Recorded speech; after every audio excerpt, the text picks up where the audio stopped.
हे सर्वसमर्थ थोर आणि पैशाश परमेश्वरा देव बाप्पा, आमच्या राजांच्या राजा, आमच्या प्रभूंच्या प्रभू देवप्पा, तुझ्या वचनाची भाकर मोडत असताना तू आम्हाबरोबर राहा. तुझी कृपा अनुग्रह आमच्यावर पुरेल इतका सदैव असू दे. आमच्यावर दया कर, आमच्यावर कृपा कर. करोनाची तिसरी लाट आमचा महाराष्ट्र राज्य आणि आमचा भारत देश यामध्ये येऊ देऊ नकोस. प्रभू, तू थांबवलीस तर ती थांबेल. तुला सर्व शक्य आहे असा आमचा पूर्ण विश्वास आहे. जे कोणी आजारी आहेत त्यांनाही देवबाप्पा आम्ही तुझ्या हाती सोपवतो. प्रभू, तुझी कृपा त्यांच्यावर होऊ दे आणि त्यांना तू आरोग्य दे. देवप्पा, तुझं गौरव तू आम्हाकडून करून घे. काय चुकल्यास तू आम्हाला क्षमा कर. तुझं वचन तू आम्हाला समजावून सांग आणि प्रभू ते आमच्या अंतःकरणात रुजून देवबाप्पा त्याचा वृक्ष होऊ दे आणि त्याला पवित्र आत्म्याची फळे होऊ देत. प्रभूच्या नावात मागतो नाही बापा, आमेन. आपण आजच्या मननासाठी जो शास्त्रपाठ घेतलेला आहे तो आहे स्तोत्रसंहिता 43वा अध्याय आणि 5वं वचन. स्तोत्र 43:5. वचन आपल्याला असं सांगतं की हे माझ्या जीवा, तू का खिन्न झालास? तू आतल्यात का तळमळत आहेस? देवाची आशा धर. तो माझा देव मला दर्शन देऊन माझा उद्धार करतो, म्हणून मी पुनरपी त्याचे गुणगान गाईन. देवाची स्तुती असो. स्तोत्र 43:5. हे माझ्या जीवा, तू का खिन्न झालास? आता खिन्न होणे म्हणजे निराश होणे, नैराश्य येणे. आणि जेव्हा खिन्न होतो, नैराश्य होतो, तेव्हा त्याला एक इंग्लिशमध्ये आपल्याला शब्द सर्वांना माहिती आहे असा एक शब्द आहे, त्याला म्हणतात डिप्रेशन. काय म्हणतात? डिप्रेशन. काय झालं? डिप्रेशनमध्ये गेला. काय झालं? तर नैराश्य किंवा खिन्न होणे म्हणजे डिप्रेशनमध्ये जाणे. तर देवाचे सेवक संदेष्टे हे सुद्धा डिप्रेशनमध्ये गेलेले आहेत. त्यांनासुद्धा त्यांच्या आयुष्यामध्ये कधी कधी असं वाटलं की माझा जीव खिन्न झाला आहे, माझा जीव आतल्या तळमळत आहे. आणि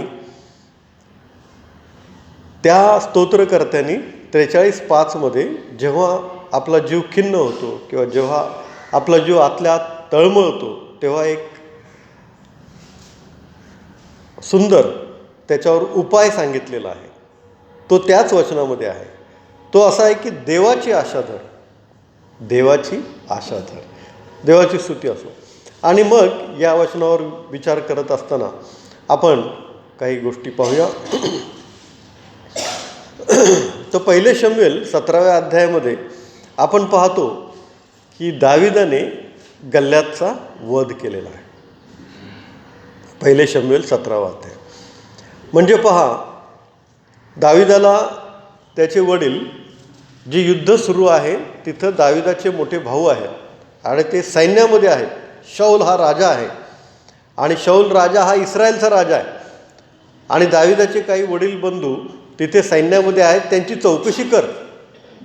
ही हुरडा घे, हे भाकर घे आणि हे त्या भावांना दे आणि त्या भावांचा जो सेनापती आहे त्याला पण ते दे. असं म्हणून ईशा आहे, हा दाविदाचा बाप, ह्याने दाविदाला काय केलं, या भावांकडे जिथे युद्ध सुरू आहे तिथे पाठवलं. तिथे गेल्यावर हा पाहतो तर काय, एक अझेका नावाचा पर्वत आहे आणि दुसरा एक पर्वत आहे. इस्रायलचं सैन्य सगळं येऊन उभं राहायचं आणि एक बलिष्ठी गल्ल्यात नावाचा उंचा, पुरा 6 फुटापेक्षा जास्त उंची त्याची, आणि त्याचा तलवार वाहक वेगळा, त्याचा भाला एकदम अणकुचीदार आणि त्याच्या कपाळावर ते शिरस्त्राण उरस्त्राण वगैरे सगळं, हे सगळं घालून तो यायचा आणि ललकारायचा इस्रायल सैन्यांना की या, तुमच्यामध्ये जर कोणी योद्धा असेल तर या, माझ्याशी युद्ध करा. जर तो जिंकला तर आम्ही तुमचे अंकित होऊ आणि जर मी जिंकलो तर इस्रायल आमचं बलिष्ठांचं अंकित होईल. असं तो मोठ्याने ललकारायचा. आणि त्यांनी जेव्हा चॅलेंज केलं की इस्रायल लोक घाबरून पळून जायचे, इकडं तिकडं सैरभैर धावायचे. म्हणजे इतका तो बलाढ्य होता, इतकं तो पॉवरफुल माणूस होता की त्याच्याशी युद्ध करणं कोणाचेही काम नाही, असं शौल राजाला दिसून आलं.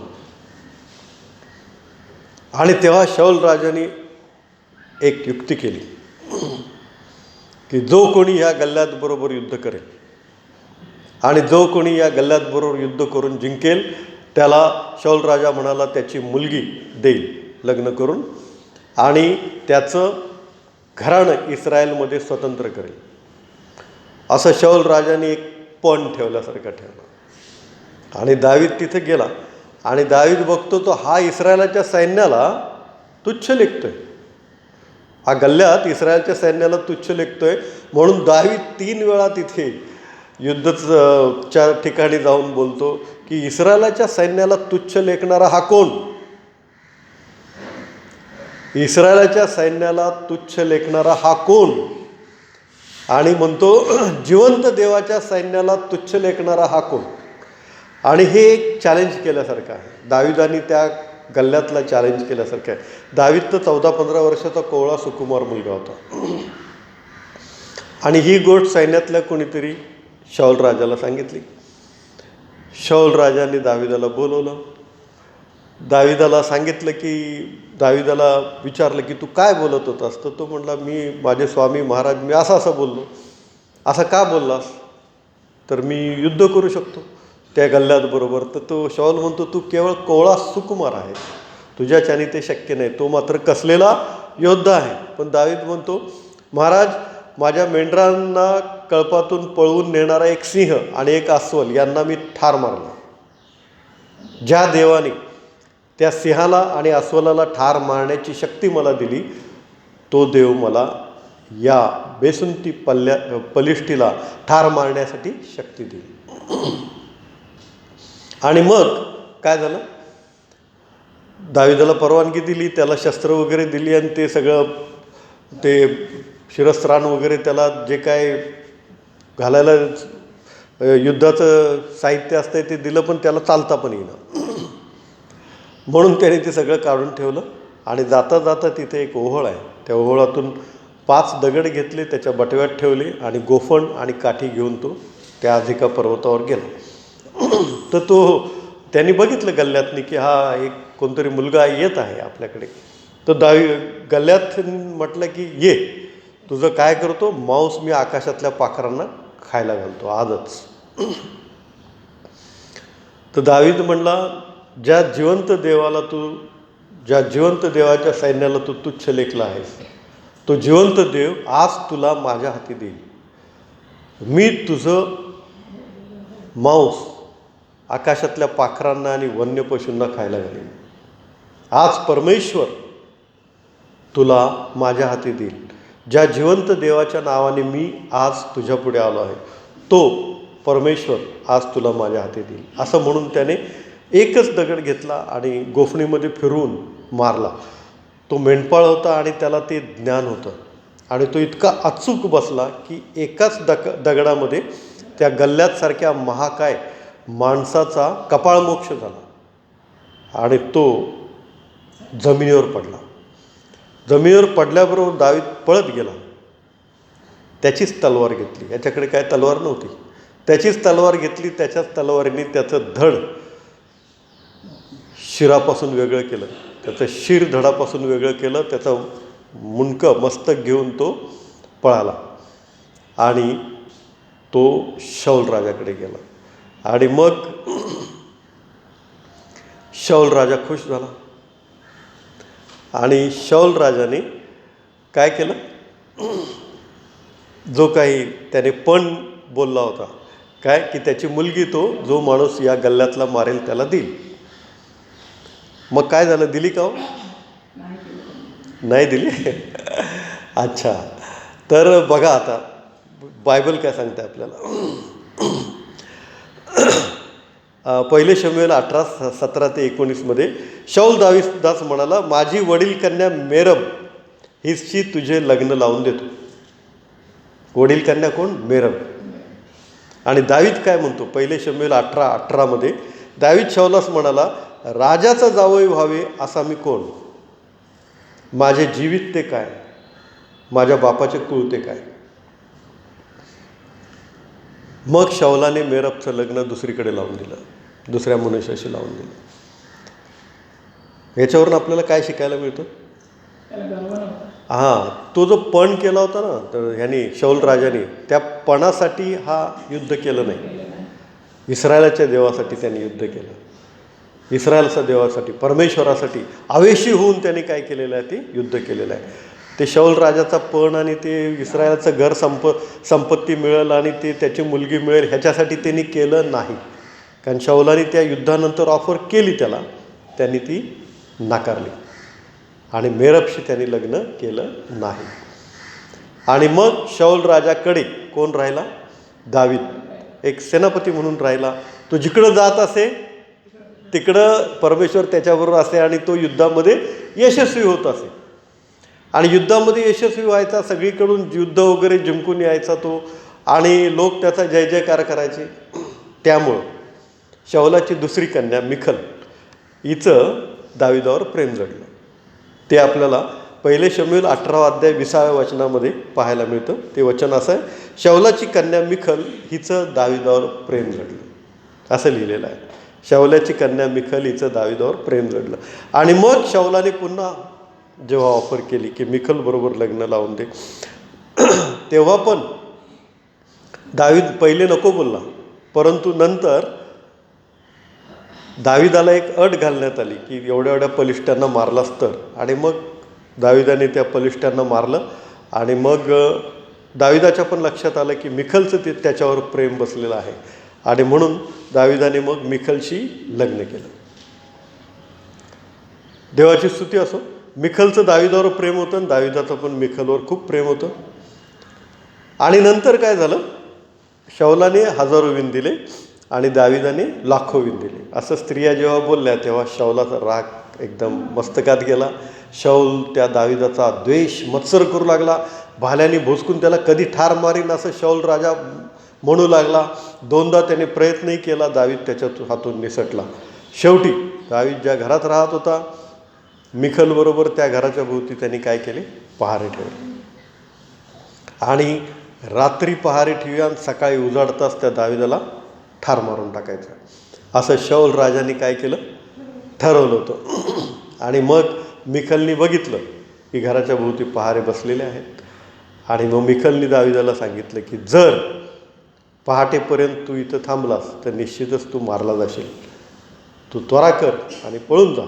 मिखलने दाविदाला सांगितलं आणि त्या घराच्या खिडकीतून मिखलने दाविदाला पळवून लावलं. खिडकीतून उतरवायला मिखलने मदत केली. 19वा अध्याय पहिले शमूएल 12 वचन. मिखलने खिडकीतून दाविदास उतरवले व तो पळून जाऊन निभावला. दावीद पळून गेला. दावीद रानावनात पळत होता, जंगलामध्ये पळत होता आणि शाऊल राजा त्याचं सैन्य घेऊन त्याचा पाठलाग करत असायचा. मग दावीद दुसरीकडे पळून गेला की तो शाऊल राजा परत यायचा. पुन्हा त्याला कळालं की दावीद ह्या नगरात आहे, त्या नगरात पुन्हा तो आपलं सैन्य घेऊन पाठलाग करायचा. असा दावीद रानावनामध्ये पळू लागला. त्याला काही साथीदार, त्याचे नातेवाईक, त्याचे सोबती, त्याचे भाऊ मिळत गेले आणि त्यांची दाविदाने एक टोळी बनवली. जवळजवळ 600 लोक त्याच्याबरोबर असायचे आणि ते शूरवीर होते, योद्धे होते. एकेकाने 300 माणसांना ठार मारलेलं आहे असं आपल्याला बायबल सांगतं. असे शूरवीर आणि योद्धे दाविदाबरोबर होते. त्याच्यामध्ये योआब हा त्याच्या बहिणीचा मुलगा पण होता, सरूयाचा पुत्र योआब. तो नंतर दाविदाचा सेनापती झाला. आणि मग काय झालं माहिती आहे, 25वा अध्याय 44 वचन, पहिले शमूएल 25:44. शाऊलाने आपली कन्या मिखल जी दाविदाची स्त्री होती तिला गल्लीमवासी लईशाचा पुत्र पालती यास देऊन टाकले. म्हणजे त्या मिखलचा विवाह या शाऊल राजाने दुसऱ्या एका पालती या माणसाशी करून टाकला. आणि मग नैराश्य दाविदाला येणं स्वाभाविक आहे. आणि त्यामुळं दाविदाला नैराश्य आलं. त्याची बायको मिखल ही शाऊल राजाने, जिच्यावर त्या दाविदाचं खूप प्रेम होतं, दुसऱ्या माणसाशी लग्न करून दिलं. हा तर रानावनामध्ये भटकत आहे. आणि दाविदाला नैराश्य आलं, दाविदाचं मन खिन्न झालं. तरीही दावीद देवाची आशा धरून राहिला. काय झाला, देवाची आशा धरून राहिला, देवावर विश्वास धरून राहिला. आणि म्हणून काय झालं, दावीद एक दिवस राजा झाला. दावीद एक दिवस काय झाला, राजा झाला. आणि त्याने त्याच्या मिखलवर प्रेम असल्यामुळं पुन्हा मिखलला बोलवून घेतलं आणि राणी हे पद दिलं. त्यांचं पटलं नाही, परंतु त्याचं प्रेम मिखलवर होतं. म्हणजे देवाची आशा धर हा जो उपाय सुंदर सांगितलेला आहे, तो अतिशय सुंदर उपाय आपल्याला बायबलमधून पाहायला मिळतो. खरंच दाविदाने त्याच्या आयुष्यामध्ये एक विचित्र घटना घडली आणि त्यामुळं तो डिप्रेशनमध्ये, नैराश्यामध्ये गेला. परंतु एक वचन, देवाची आशा धर, हे माझ्या जीवा तू का खिन्न झालास, तू आतल्यात का तळमळत आहेस, देवाची आशा धर. आणि देवाची आशा धरली तर तो काय करतो, मी पुनरपी त्याचे गुणगान गाईन, असं तो आपल्याला पुन्हा चांगले दिवस दाखवतो. हे एक दाविदाचं उदाहरण आपण बघितलं. दुसरं एक उदाहरण आपण बघूया, शमशोनाचं. शमशोनाची गोष्ट आपल्याला शास्त्रेच्या 14व्या अध्यायामध्ये पाहायला मिळते. तर शमशोन, अशीच परिस्थिती शमशोनाची झाली. शमशोन हा देवाचा नाजीर, जन्मापासून देवाने त्याला वेगळं केलेलं आहे. परमेश्वराने अफाट शक्ती शमशोनाला दिलेली आहे. पलिष्ट्यांचा सूड घ्यावा, पलिष्ट्यांना मारावं आणि इस्रायलाची सुटका पलिष्ट्यांपासून करावी, यासाठी परमेश्वराने या शमशोनाला निवडलं होतं. आणि काय झालं, शमशोन एकदा तिम्ना या ठिकाणी गेला असता त्याला एक पलिष्टी मुलगी पसंत पडली आणि त्याला ती आवडली आणि त्याला वाटलं तिच्याबरोबर काय करावं, लग्न करावं. त्याने आईवडिलाला सांगितलं, मला त्या मुलीबरोबर लग्न करून द्या. आईवडील म्हटले, अरे आपल्या भागामध्ये, आपल्या समाजामध्ये, आपल्या लोकांमध्ये काय मुली नाहीत का, तू का नाही म्हणलं, तिच्याबरोबरच लग्न करून द्या. आणि मग ते आईवडील गेले त्या पलिष्ट्या लोकांकडे आणि त्या मुलीबरोबर लग्न करून दिलं. आणि मग नंतर काय झालं, तो लग्न झाल्यानंतर काही दिवस राहून पुन्हा आपल्या घरी आला, इस्रायलमध्ये आला. आणि पुन्हा काही दिवसांनी त्याला वाटलं की आता बायकोला भेटायला जावं. शमशोन एक करडू घेतला आणि बायकोला भेटायला म्हणून गेला, तेव्हा सेम परिस्थिती. काय झालं होतं, त्या सासऱ्याने, शमशोनाच्या सासऱ्याने त्याची बायको दुसऱ्याला लग्न करून दिली होती. मग हा नैराश्यामध्ये गेला, डिप्रेशन, त्याचा जीव खिन्न झाला आणि फार चिडला बघतो. मग त्यांनी काय केलं, कोल्हे पकडले, त्यांच्या शेपटीला मशाली लावल्या आणि ती शेतामध्ये सोडून सगळ्या पलिष्ट्यांचं नासधूस करून टाकले, शेतं जाळून टाकली. त्याला विचारायला काही पलिष्टे आले, त्यांना मारून टाकलं. त्यानंतर तो निघून गेला एका गावामध्ये, त्याला पकडायला पलिष्टे आले. तो गावाचं ते दरवाजा अडसर जे होतं तोच घेऊन निघून पळून गेला.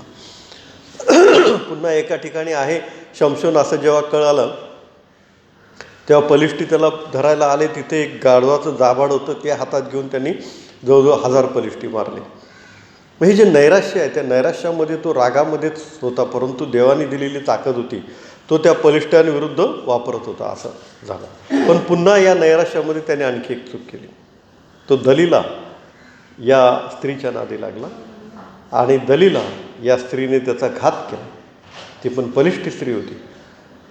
तिने विचारलं आणि कंटाळून त्याने सांगितलं की त्याची शक्ती त्याच्या केसाच्या बटांमध्ये आहे, कारण तो देवाचा नाजीर आहे आणि त्याचे केस जन्मापासून कापलेले नाहीत. आणि मग ती त्या बलिष्ठांना सांगते, त्याचे केस कापले जातात आणि पुन्हा तो पहिल्यासारखा जेव्हा शक्तीने उभा राहायचा प्रयत्न करतो त्याला जमत नाही. त्याला धरतात, त्याला पकडतात, त्याचे डोळे फोडतात. ऐन तरुण वयामध्ये शमशोनासारखा देवाचा नाजीर केवळ या नैराश्यामध्ये गेल्यामुळं मारला जातो. म्हणजे डोळे फोडतात, मग त्याला दागोनाच्या मंदिरामध्ये त्याला आणतात, त्याला बांधतात साखळदंडाने आणि लोक सगळे बलिष्ठी लोक त्या दागोनाच्या मंदिरामध्ये आणि वर गच्चीवर वगैरे जमा होतात. तेव्हा शमशोन शेवटी एक प्रार्थना करतो की हे देवा, मला शेवटी एकदाच बळ दे, मी मेलो तर चालेल पण ह्या सगळ्यांना मारतो, असं तो शमशोन म्हणतो. आणि जे 2 खांब, ज्या खांबावर त्याला दिसत पण नसतं, तो ज्याने बांधलेलं असतं त्याला विचारतो, हेच ते 2 खांब आहेत का ज्याच्यावर हे पूर्ण मंदिर उभारलेला आहे. तर तो म्हणतो हां हेच ते 2 खांब आहेत. आणि ताकदीने ते प्रार्थना करून ताकदीने ते खांब ओढतो आणि ते मंदिर पडतं. गॅलरी वगैरे सगळी पडते आणि त्यामध्ये सर्व लोक, म्हणजे शमशोनाने त्याच्या हयातीत मारले नाहीत एवढे जास्त लोक शमशोन शेवटी त्याच्या मरतेवेळी मारतो आणि शमशोन पण मरतो. तर केवळ नैराश्यामध्ये गेल्यामुळे किंवा शमशोनाला समजून सांगणारा कोण संदेष्टा तेव्हा नसल्यामुळे काय होतं, शमशोनाचा नाश होतो, अंत होतो. परंतु दाविदाला मात्र समजावून सांगणारे संदेष्टे असतात, नाथान संदेष्टा वगैरे, नाही का. तर हे संदेष्टांचं तो ऐकायचा, त्यांना मान द्यायचा आणि त्यामुळं तो काय झाला, देवाचं वचन त्याच्या कानी पडायचं, देवावर श्रद्धा, भाव, विश्वास ठेवायचा आणि तो त्यातून बाहेर आला, त्या नैराश्यातून. हे माझ्या जीवा तू का खिन्न झालास, तो आतल्यात का तळमळत आहेस, देवाची आशा धर. दाविदाने या मंत्राचा उपयोग केला आणि दावीद जरी त्याची बायको मिखल हिचं लग्न दुसरीकडे लावून दिलं तरीही परमेश्वराची आशा धरून तो राहिला. एक दिवस तो मोठा राजा झाला, वैभव संपन्न राजा झाला आणि त्याने पुन्हा मिखलला बोलवून घेतलं. पण शमशोनाला मात्र देवाची आशा धरून राहता आलं नाही. त्याची बायको तिचं लग्न करून दिल्यानंतर तो अगदी रागात, नैराश्यामध्ये, डिप्रेशनमध्ये गेला आणि त्यामुळं काय झालं, त्याने मारले पलिष्टी, परंतु जो परमेश्वराला शमशोन उभा करायचा होता, पूर्ण इस्रायल राष्ट्र स्वतंत्र करायचं होतं शमशोनाद्वारे, ते झालं नाही. तर या नैराश्यामध्ये देवाचे सेवक पण गेलेले आहेत असं आपल्याला बायबल सांगतं. परंतु त्यामध्ये एक मंत्र दिलेला आहे की देवाची आशा धर. तो मंत्र आपण आपल्या जीवनामध्ये उपयोगी पडायला पाहिजे, त्याचा उपयोग करून घ्यायला पाहिजे. कारण का, आपण पण आपल्या जीवनामध्ये कधी कधी खिन्न होतो, कधी निराश होतो, कधी डिप्रेशनमध्ये जातो. कारणं पुष्कळ आहेत. कधी आपल्याला परीक्षेमध्ये मार्क कमी पडतात, कधी आपल्याला नोकरीमध्ये आपल्याऐवजी दुसरं कोणतरी सिलेक्ट होतं, आपण तिथून येतो. दुसऱ्या ठिकाणी पण नोकरीमध्ये आपण सिलेक्ट होत नाही, तिसऱ्या ठिकाणी पण सिलेक्ट होत नाही. बिझनेसमध्ये कधी कधी आपल्याला प्रॉफिट लॉस होत असतो.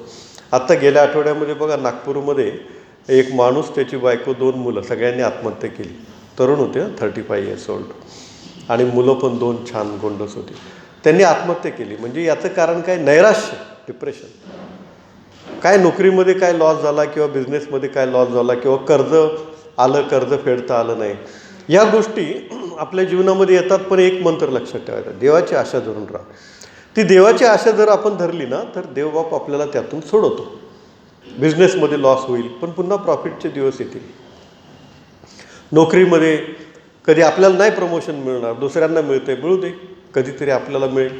परमेश्वर त्या गोष्टीची भरपाई दुसरीकडून कुठून पण करेल. ते जे काय नुकसान झालं आहे, 500, 1000, 2000 रुपयाचं, त्याचं नुकसान भरपाई परमेश्वर दुसरीकडून कुठूनही करेल. देवाची आशा धरून राहायचं आपण. आणि जो देवाची आशा धरून राहतो तो एक दिवस देवाच्या कृपेमध्ये आणि अनुग्रहामध्ये येतो, असतो आणि त्याचं चांगलं झालेलं आपल्याला पाहायला मिळतं. जसं दाविदाचं चांगलं झालं, तो पूर्ण आयुष्याचा होऊन मेला, तो पूर्ण मोठा राजा, देवाचा सेवक होऊन मरण पावला आणि त्याच्या राज्य अगदी पुष्कळ त्याने वैभव आणि ऐश्वर आणि युद्ध सगळी जिंकली त्याने. तर देवाची आशा धरून आपण राहिलं पाहिजे. शमशोनाने देवाची आशा नाही धरली म्हणून तो मरण पावला. नारायण वामन टिळक यांच्या पण आयुष्यामध्ये पुष्कळ चढ उतार आले. ते ब्राह्मण होते, त्यांनी प्रभू येशू ख्रिस्ताला स्वीकारलं. त्यानंतर पुष्कळ त्यांच्यावर टीका झाली, लोकांनी त्यांना बहिष्कृत करायचा प्रयत्न केला. परंतु त्या नैराश्यामध्ये ते देवाची आशा धरून राहिले आणि म्हणून शेवटपर्यंत वचनामध्ये टिकले. आणि नंतर ते रेव्हरंड झाले आणि फार मोठी सेवा त्यांनी केली आणि पुष्कळ देवाच्या सेवेचं कार्य त्यांच्याकडून झालं. आज आता आपण जे गाणं गायलं ना, प्रभू राया, आहे ना, ते नावा टिळकांचं गाणं आहे, फार सुंदर गाणं आहे. अशी पुष्कळ गाणी उपासना संगीतामध्ये ना आपल्या एकलेसिया संग्रहामध्ये आहेत. देवाची स्तुती असो, देवाच्या आशा धरून आपण राहिलं पाहिजे. आज 23 जानेवारी आहे, नाही का, काल 22 जानेवारी. या 22 जानेवारीच्या दिवशी काय झालं, ब्रदर स्टेन्स ग्रॅहम स्टेन्स आहे ना, त्यांची 2 लहान मुलं, यांना जिवंत जाळण्यात आलं 22 जानेवारीला. तिमोथी आणि फिलिप, अगदी कोवळी 2 लहान मुलं. तरीही ग्लॅडिस स्टेन्स, त्यांची मिसेस आणि मुलगी त्यांची देवाची आशा धरून राहिली. या नैराश्यामध्ये इतकं मोठं संकट, इतकं मोठं दुःख माणसाच्या आयुष्यामध्ये आलं तर अतिशय त्याला ते सहन होत नाही. इतकं मोठं संकट म्हणजे सहन होतच नाही. मनुष्य कधी कधी वेड लागतो त्याला. परंतु देवाच्या आशा जो धरून राहतो, त्या ग्लॅडिस स्टेन्स यांना खरंच मानलं पाहिजे. त्यांनी देवाच्या आशा धरली. ती केस चालली, कोर्टात जाऊन त्यांनी साक्ष दिली. प्रभू येशू ख्रिस्तांनी जशी क्षमा केली तशी मी यांना क्षमा करते, तुम्ही त्यांना दोष देऊ नका, त्यांना सोडून द्या, अशी साक्ष दिली. ती केस पूर्ण झाली, त्याला सोडण्यात आलं आणि मग त्या इंडिया सोडून आपल्या मुलीला घेऊन ऑस्ट्रेलियामध्ये गेल्या. म्हणजे हे जे आपलं नैराश्याच्या टाईमामध्ये, दुःखाच्या टाईमामध्ये, कष्टाच्या टाईममध्ये, परीक्षेच्या टाईममध्ये आपण जेव्हा देवाबरोबर राहतो ते जमलं पाहिजे. ते आपला देवावर असलेला विश्वास जो आहे त्याच्यावर डिपेंड असतं. आपला जर विश्वास मोठा असेल तर आपण अशा सर्व प्रसंगामध्ये, कठीण प्रसंगामध्ये, परीक्षांमध्ये, दुःखामध्ये देवाबरोबर आपण टिकून राहतो. मी माझ्या आयुष्यामध्ये 2-3 लोक असे पाहिले की जे कष्टात, दुःखात, कठीण प्रसंगामध्ये, परीक्षेमध्ये देवाबरोबर राहिले, विश्वासू, आणि देवाची गीत गात राहिले, देवाची प्रार्थना करत राहिले, देवाच्या वचनामध्ये राहिले. असे मी माझ्या आयुष्यामध्ये 2-3 लोकांना भेटलेलो आहे. तर खरोखर शिकण्यासारखं आहे हे वचन. हे माझ्या जीवात तू का खिन्न झालास, तू आतल्यात का तळमळत आहेस, देवाची आशा धर. तर आपण सर्व प्रसंगामध्ये, कठीण प्रसंगामध्ये, परीक्षेमध्ये, दुःखाच्या प्रसंगामध्ये देवाची आशा धरून राहिलं पाहिजे. आपण प्रार्थना करूया. हे सर्वसमर्थ देव बापा, सर्व कठीण प्रसंगामध्ये, दुःखाच्या प्रसंगामध्ये, परीक्षेच्या प्रसंगामध्ये प्रभू आम्ही तुझ्या विश्वासामध्ये टिकून राहावं, तुझी आशा धरून राहावं. म्हणजे देवबापा तू आम्हाला पुनरपी गुणगान करावयास लावशील असा आमचा विश्वास आहे. त्यासाठी लागणारा आत्मा तू आम्हामध्ये घाल. ही लांब प्रार्थना आमचा धन्य तारणारा प्रभू ख्रिस्त याच्याद्वारे मागतो नाही बापा. आमेन.